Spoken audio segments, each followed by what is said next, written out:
Захиргааны иргэний анх эртний шүүхийн нийт шийдвэрлсэн хэргийн 22.5%-ыг төрийн хяналт шалгалттай холбоотой маргаан 21.7%-ыг газрын маргаан эзэлж байна.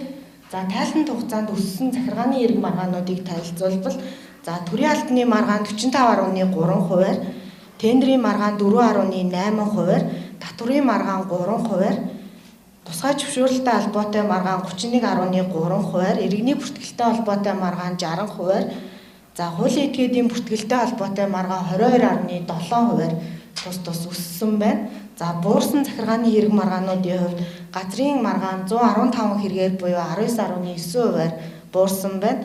Төрийн хяналт шалгалттай холбоотой маргаан 80 хэрэгээр буюу 14.3%-аар, ашигт малтмалтай холбоотой маргаан 36.7%-аар, эд хөрөнгийн эрхийн бүртгэлтэй холбоотой маргаан 10.5%-аар, нийгмийн даатгалтай холбоотой маргаан 19.4%-аар, барилгын тусгай зөвшөөрлөлтэй холбоотой маргаан 45.3%-аар тус буурсан дүнтэй байна. Хүний эрүүл мэндэд хөнгөө охир санаатай учруулах гэмтэр 31.3% эзэлж байгаа бол тээврийн хэрэгсэл хөдөлгөөний аюулгүй байдлыг ашиглалтын журамж орчих гэмт хэрэг 24.8%-ийг эзэлж байна. Хулгайлах гэмт хэрэг 8.2%, залилах гэмт хэрэг 5.3%, хүчиндэх гэмт хэрэг 2.2%, хүний эрүүл мэндэд хүн тохирол санаатай учруулах гэмт хэрэг 2%, хүнийг алах гэмт хэрэг 1.2%, мансууруулах юм сэтэд нөлөөлөх байцааг хууль бусаар ашиглах гэмт хэрэг 1.3%, гэр бүлийн хүчирхийлэл үйлдэх гэмт хэрэг 0.6% эзэлж байгаа бол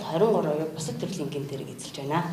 2025 онд Монгол Улсын шүүхийн шүүх бүрэлдэхүүнээс нийтдээ 7 нөлөөллийн мэдүүлэг хөтлөн ирүүлсэн байгаа. Үүнийг шүүхээр нь харуулах юм бол хяналтын шатны шүүхээс 1, давзаалт шатны шүүхээс 1, анхан шатны шүүхээс 5 нөлөөллийн мэдүүлэг хөтлөн ирүүлсэн байдаг.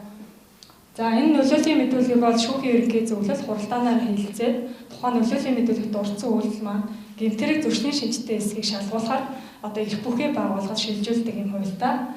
Ингээд шилжүүлсэн нөлөөллийн мэдүүлгийн шийдвэрлэлийн хувьд авч үзэх юм бол хэргийн оролцогчоос өөртөө ашигтай шийдвэр гаргуулах зорилгоор шүүгч болон шүүгчийн тусгад ахуулахыг оролцсон нэг үйлдэл байгаа.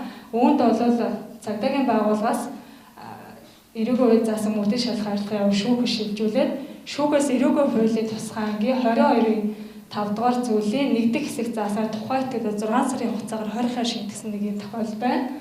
Мөн шүүгчийн шүүн таслах ажиллагааг хэрэгжүүлсний төлөө шүүхийн байранд буюу шүүхээр үйлчлүүлж байгаа иргэдийн олон нийтийн дунд шүүгчүүд дайрч давшилж 100 бүс үйлдэл гаргаж тусгаар дамжуулан дарамтлах зэрэг үйлдэл гаргасан ийм үйлдэл шүүх нөлөөллийн мэдүүлэг хөтлсөн байна. Ер нь бол эрүүгийн хэрэг нэг 7%-аар өссөн байна. Иргэний хэрэг маргаан бараг 30%-аар өссөн байна. Зөрчлийн хэрэг маргаан 21%-аар өссөн ийм үзүүлэлттэй байна. Тэгэхээр энэс юу дүгнэх вэ гэхээр шүүхэд бол маш их ачаалттай ажиллажээ. Шүүхийн оронтой бол хэвэрлээсэн.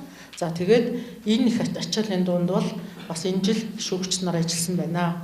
Эрүүгийн хэрэгээс хамгийн анхаарал татж байгаа нь зам тээврийн ослын хэрэг бол бараг 56% өсөд байгаад бид нар бас анхаарах хэрэгтэй байна гэдэг байдал харагдаж байна.